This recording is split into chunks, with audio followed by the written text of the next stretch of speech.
From the scorching desert to the high Sierra, today's Wild West saddles up for the Rock Creek Pack Station Horse Drive. Plus, you'll meet John Wayne's costumer. Yeah, I knew him well. The late Lester Bayless.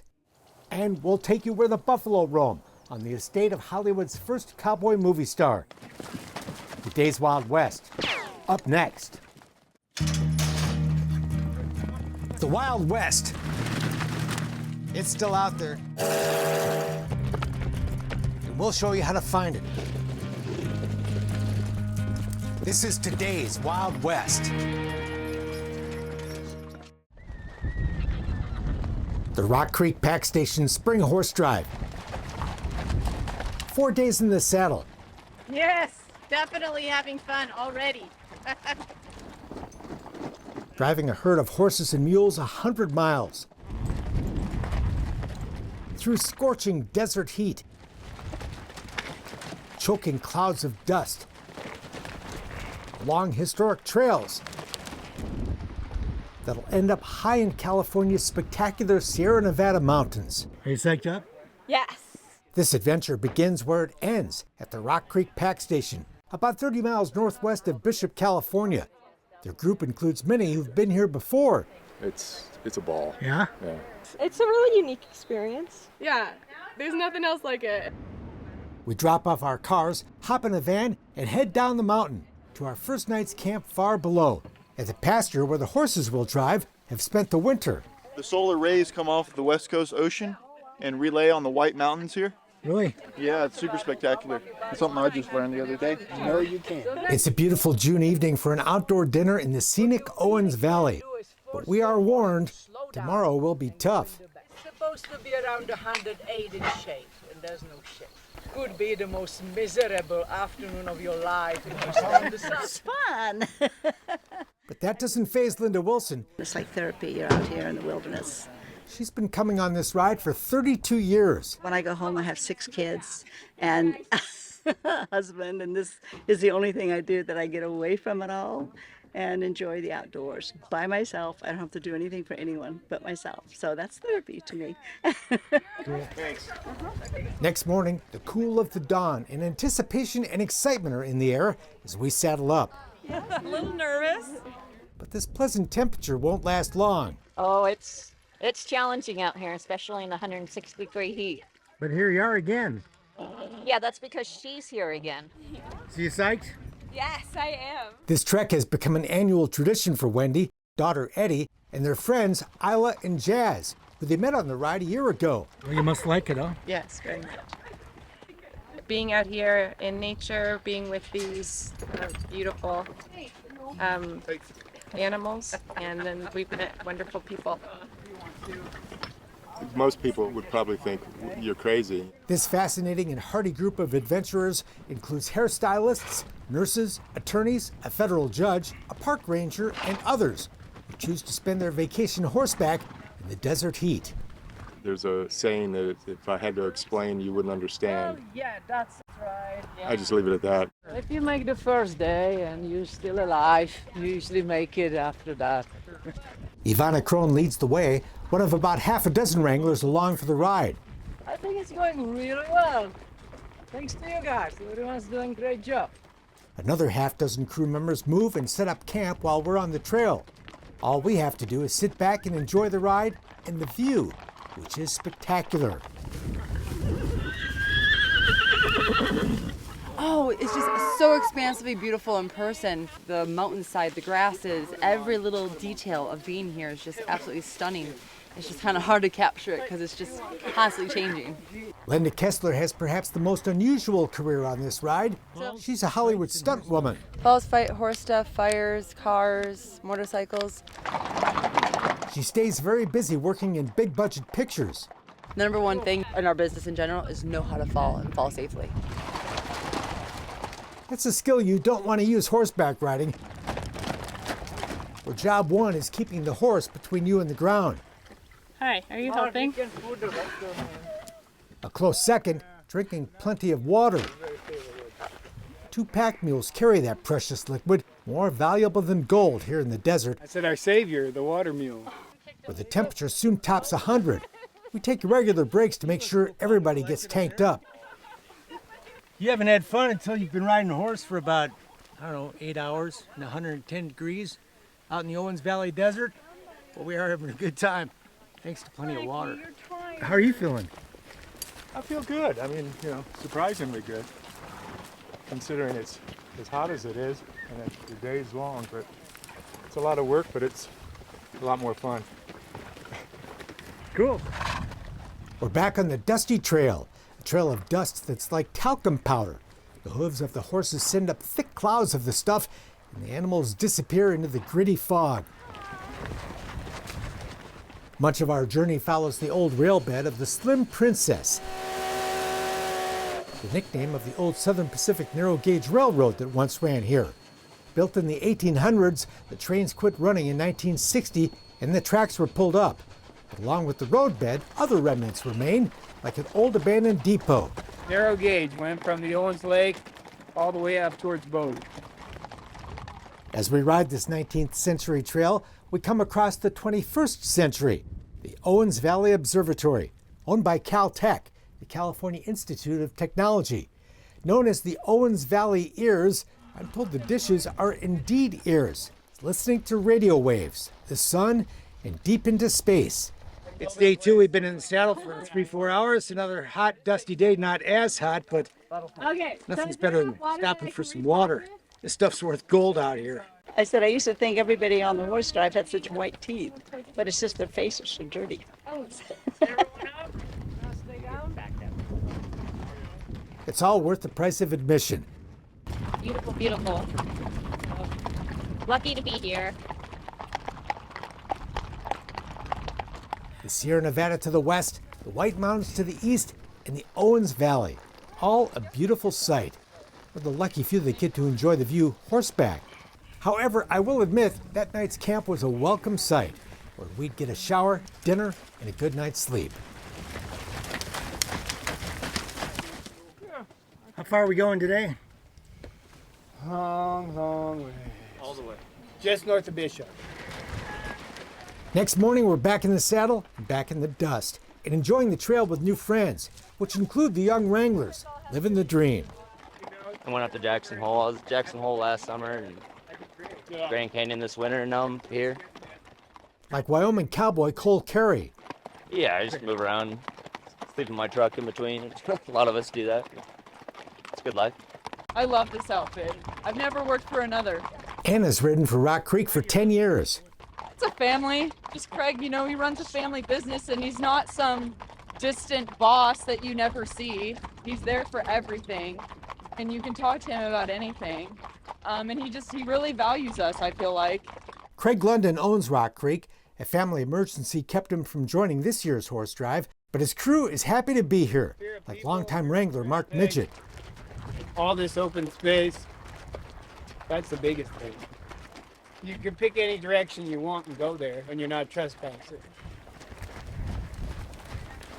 The West is still alive out here, huh? Yep, it is.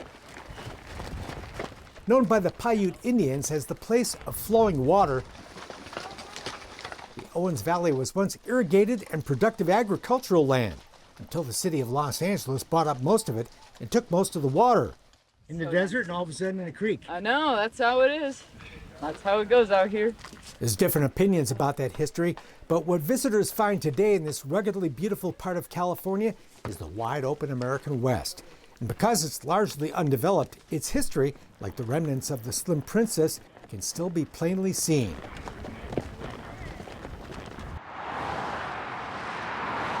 This ride is a mix of both the old and new American West, like busy Highway 395. The California Highway Patrol stops traffic to escort us across, and we're soon back in the desert. All right, watch out!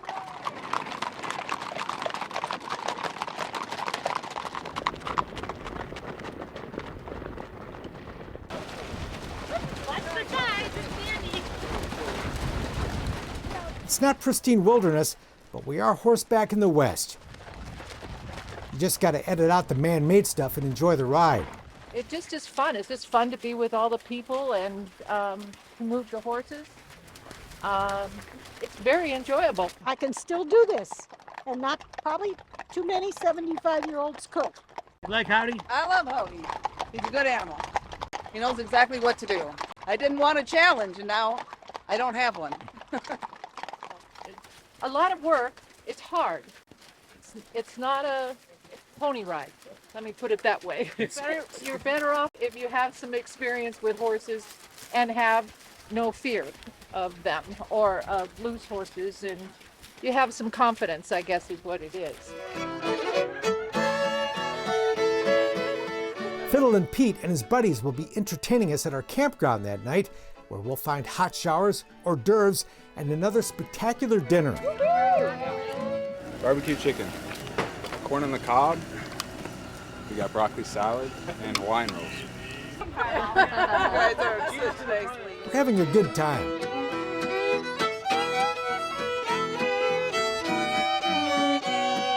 The worst of the heat is behind us, and tomorrow we head for the high country. Right up there is Rock Creek. So we go up the hill, take a left, and we're home. Oh yeah, that's an easy way of putting it. Back in the day, when you needed to get from the Owens Valley to the mountains, this was the road, and your horse was your ride. Unless you took a wagon. These are wagon ruts, huh? Yeah, these are. Just imagine what a tough pull that must have been. This is the primary road between the upper elevations and the valley. This is how you got up to Shortwind Summit. Beautiful. And it changes, I'll bet. All through the day, the light hits it different, and so it would look differently. It is spectacular and changes with every step we climb. As the day wears on, we're out of the valley and into the mountains and the pine trees.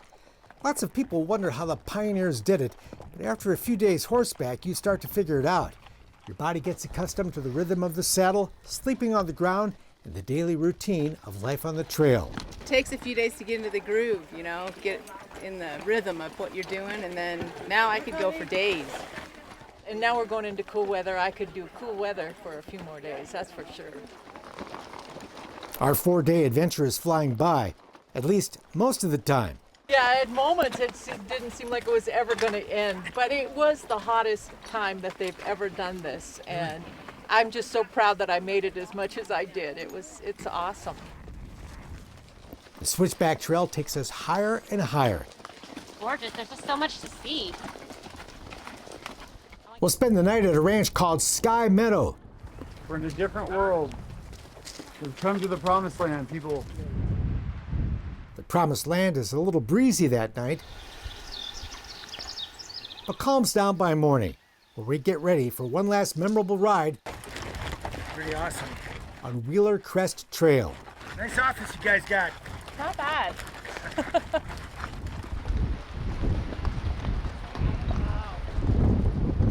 It's amazing.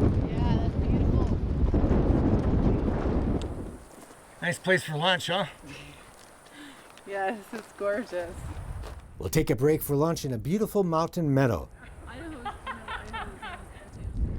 Then we're back on the trail for the home stretch. To the pack station, the end where we began. It's been a tough ride, a beautiful ride, and an unforgettable ride in this unique part of the American West. Many of my new friends are already planning to ride back down the mountain this coming fall when the horses are driven back to their winter pasture. He hitchhiked to L.A. and became John Wayne's trusted costumer. Yeah, I knew him well. The amazing life of Lester Bayless, just ahead. And what do you remember about John Wayne? What kind of guy was he? I tell you, he was a straight shooter. And when he told you something, you could take it to the bank. He hitchhiked to Hollywood with $60 and became the trusted costumer and friend of John Wayne. Oh, you got an article on you. Yeah, Hollywood to Ruleville. You've come a long way since you hitchhiked out here with what, 50? Right. Before he passed away in 2022, Lester Bayless gave us a tour of United American Costume, the amazing company he founded that's been costuming classic westerns and all kinds of other films since the 1970s. I didn't like to take too many pictures with it. I didn't do that too much. Lester worked on more than a dozen John Wayne films, including The Cowboys.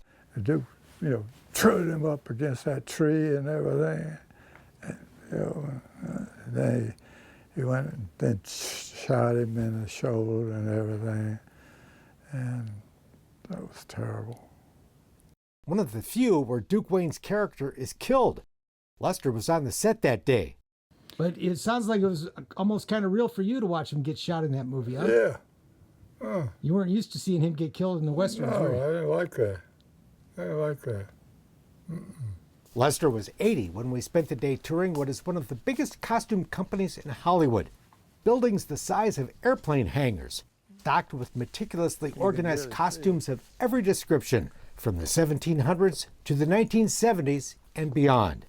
That looks like Clint Eastwood right there. Yeah, that's right. That could be him. I did him one time. This all began back in 1959. Lester was just out of the Navy. A buddy told him to come to L.A. where he could get him a job with his uncle, Hollywood costumer Seth Banks. He did To Kill the Mockingbird, Seth Banks. I have his work box right over here. Bayless hitchhiked from Ruleville, Mississippi, and when he applied at Western Costume Company, he would not take no for an answer. He says, "We heard that you were coming, but we don't have an opening." I said, "Look, give me a job. Just give me a job. That's all I want is a job." And he said, He scratched his head. He said, "I tell you what, you come to work tomorrow morning." I was here, and that was it. This is his son. Fast forward a couple years, costumer Frank Beatson, who rented outfits from Western, was impressed by Lester's work ethic and gave him his big break, a job on McClintock, filmed at Old Tucson Studios in Arizona, where he first met John Wayne. Duke was impressed as well. I saw Duke again. He said, "Hey, kid, I want you to always do my movies." So from McClintock to the end of Duke's career, you worked on all his movies. Yeah. From then on, I did everything. I did everything to the end. And in the end, when Wayne was dying of cancer, he sent Lester this telegram. It says, "Dear Les, that's the best way to get them, Les, from the folks you love. Duke." That was right before he died, huh? Yeah. Memorabilia from his John Wayne days is prominently displayed in Lester's office, including souvenir coffee mugs from all those movies. Duke even came over for dinner one night, much to the delight of Lester's two young daughters. We had dinner at my house one time. The two kids, boy, they were just thrilled. Later, he called and sent some stuff there for Christmas. You knew him pretty well, huh? Yeah, I knew him well, I'll tell you. Good guy? Good guy. You can take his word and take it to any bank you want to. There's lots of memories here from those classic pictures, like True Grit. True Grit. With the eye patch. Yeah. That's the hat he wore? Yeah. And the day when John Wayne forgot his eye patch. And Hathaway, "What in the hell are you doing?" Director Henry Hathaway was not happy. "Where's his eye patch?" I took off running up the hill in Colorado. And I came back and I handed it to him, and I fell, and my heart went down. You had a heart attack? Yeah. Couldn't have done it without you, Lester. Jim Ardess. The walls are filled with framed photos and notes of other Hollywood legends, like director Howard Hawks. He was a tough guy to work for, too, huh? Oh, yeah. He was a good guy, though. There's a note from Jane Fonda from Comes a Horseman, a photo with James Garner, and a picture and a note from James Arness, just to name a few. You're good buddies with Sam, too, huh? Yeah. I talked to him about a week ago. One of Sam Elliott's distinctive cowboy hats and costumes is prominently displayed. Lester's collection also includes the hat James Arness wore as Marshal Dillon in Gunsmoke, the hat James Garner wore in Maverick, and perhaps the best-known hats in any Western, those worn by Robert Duvall and Tommy Lee Jones in Lonesome Dove. Amazing to get to see them. That's a good hat.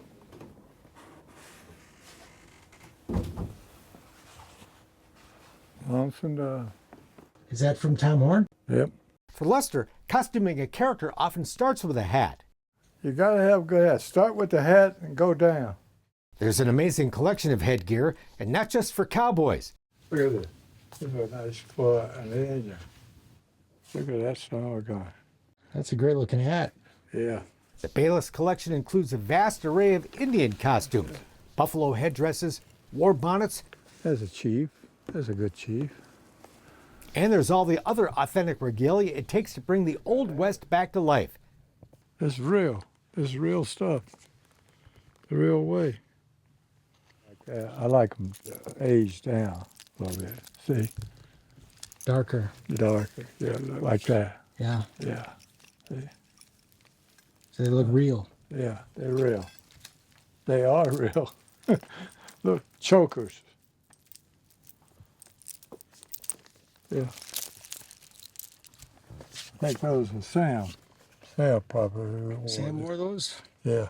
Chaps for cowboys and dusters for outlaws. See. Those are fun. Yeah. Gotta have a duster for a Western movie, huh? You got to have. All with one guiding principle. So it's all very authentic. Yeah, it's gotta be. You gotta be real. There we go. You want to do a Western, this is the place, huh? Yeah. This vast collection, of course, includes much more than cowboys and Indians. Whether it's the Revolutionary War, World War II, or peacetime. That's a nice period coat. Beautiful. You'll find it here, from head to toe, boys and girls. Gotta have kids. And if they don't own it, United American's expert crew can make it, like this beautiful brand new gown. Yes, it's very fun, and there's something new every day. Yeah, hey, let's do this. Yeah. Yeah, so Lester's been a dear, dear friend of mine for over 23 years. That's and right. He's the best in the business. He's put together a really, really beautiful company. Quite a story. Lester's company lives on today, as do all those movies and those cherished Westerns that his costumes brought to life. Must make you feel proud what all you've accomplished. Yeah. It'll be here for a long time. It'll be here. Think about it. Don't think about it. Up next, the buffalo that wandered the former estate of Hollywood's first cowboy movie star. She's got some crazy eyes. Yes. Come and get it. She's the most tame. Just minutes off a busy Los Angeles area freeway, roam a remnant of the Old West. He's a big dude. It's breakfast time for a dozen American bison, better known as buffalo, that roam the rugged canyonland at William S. Hart Park in Santa Clarita, California. So we have lots of different personalities here. Park animal keeper Rachel Kumalainen Again, they are wild animals. is in charge of the daily morning feeding of 2 sterilized bulls and 10 females, She's kind of a pest. some of which are very friendly. Watashni. You know, she's right there. She's like, oh, here I am. I want treats. Give me treats, and right in your face. I've had her stick her whole head in my window. Number 49, who enjoys ramming the feed truck, is not. Yeah, don't you even think about it. You can see it in her eyes. Yeah, she's got some crazy eyes. Rachel's worked with all kinds of animals during her career. Every kind of large cat to wolves, a little bit with primates, birds of prey, reptiles. So I've been in kind of the animal world for a long time, and I know what I can and cannot get away with. And has managed this herd for 9 years. Now, what I can do is not what someone else can do, because it's really about reading animal behavior. Buffalo will tell you what they're thinking. When a bison is really upset, their tail will go straight up like a flag. They make certain noises. They definitely have a snorting noise that they make. But they're pretty mellow today. A small herd of the massive animals have wandered a 3-canyon, 23-acre fenced-off section of the park ever since Walt Disney personally donated the original 8 back in 1962. Bison he'd been using to make movies and TV shows. All but 3 are descendants of the original herd. Hart Park is a fitting home for these living symbols of the American West. Riding his beloved paint horse Fritz, William S. Hart was America's first cowboy movie star. It made about 70 films during the silent movie era. When he died, he donated his hilltop mansion and his 265-acre ranch to Los Angeles County as a park. Along with the buffalo, Rachel feeds a menagerie of other animals that live here. Ducks, geese, swans, 2 sulcata tortoises, and 5 alpacas. So they like to kick the hay out of the trough and eat They it do. off the ground. Yeah, because it's natural for them. Buffalo are the stars of the park, and they have a sweet tooth. They like cabbage, but they love broccoli, zucchini, and especially pumpkins. We actually have to smash them open, though. They're not able to open the pumpkin themselves. So we smash them open and then we throw the chunks and they just go crazy. They'll eat every single piece of a pumpkin. It's kind of crazy to watch. You can get up close and personal with the bison. There's a hiking trail that circles the park that'll take you right by where the buffalo have breakfast. And if you like, you can even volunteer to help feed them. We take volunteers ages 14 and older. So anyone that loves animals, this is a really unique opportunity. Quite a way to kick off the morning. Having breakfast with the buffalo in the backyard of America's first cowboy movie star, whose home is usually open for tours, but that's another story. That's it for now. We're back next time with more cool stuff from today's Wild West. I'm Mark Bedore. We'll see you down the trail. For more information on the people and places featured in today's Wild West, or to order show DVDs and books, visit todayswildwest.com. Funding for Today's Wild West provided by the Leggett Foundation